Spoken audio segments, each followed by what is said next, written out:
ये कबीरपंथी लोगों को गुरु ग्रंथ साहब जी में से कुछ पंक्तियां उठाकर, जहां पर कबीर लिखा होता है या गुरु नानक देव जी की वाणी है जहाँ पर 721 अंक की और 24 अंक की, वहाँ से ये कुछ पंक्तियाँ उठाकर कहते हैं कि देखिए गुरु नानक ने कबीर को परमात्मा कहा है। वो भी मैं हल करूँगा, उसका भी मैं वीडियो बनाऊँगा, लेकिन सबसे पहले ये देखिए कि गुरु ग्रंथ साहब जी में ही कबीर जी अपने आप को क्या कहते हैं। जरा ये सुनिए। यह है वाणी गुरु ग्रंथ साहब जी की। गौड़ी कबीर जी। वेद की पुत्री सिमरती बाई। इसका मतलब है, हे भाई, ये स्मृतियाँ जो वेदों के आधार पर बनी हैं, ये तो अपने श्रद्धालुओं के वास्ते वर्ण आश्रम के की जैसी हैं। सांकल जेवरी लह आई। जंजीरें कर्म कर जंजीरें यानी कि कर्म कांड की रस्सियाँ लेके आई हुई है। आप नगर आप ते बाध्या। इस स्मृति ने अपने सारे श्रद्धालु आप ही जकड़े हुए हैं। आगे, मोह के फांदी काल सर सांध्या रहाओ।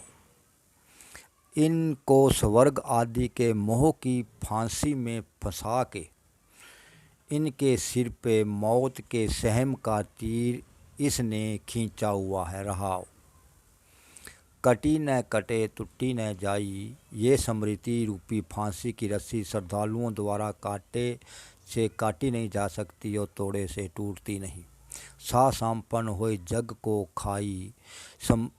अब तो सांपन बन के जगत को खा रही है। भाव जैसे सांपन अपने बच्चों को खा जाती है, वैसे ही ये स्मृति अपने ही श्रद्धालुओं का नाश कर रही है। हम देखत जिन सब जग लूट्या।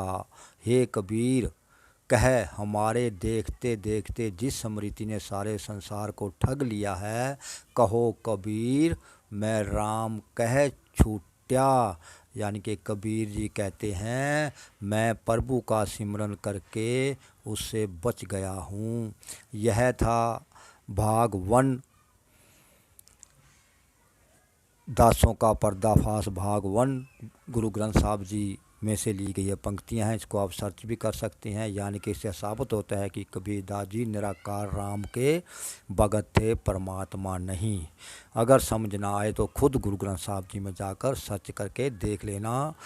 अब इसके बाद आगे पार्ट 2 यानी कि पार्ट वाइज वीडियोज़ आपके सामने आएंगी। शेयर करते रहना और जिनकी बुद्धि पर थोड़ा सा जादू टोने का प्रभाव है उनको समझाते रहना और दिखाना कि देखिए कबीर दास जी निराकार राम के भगत गुरु ग्रंथ साहब जी की वाणी है ये।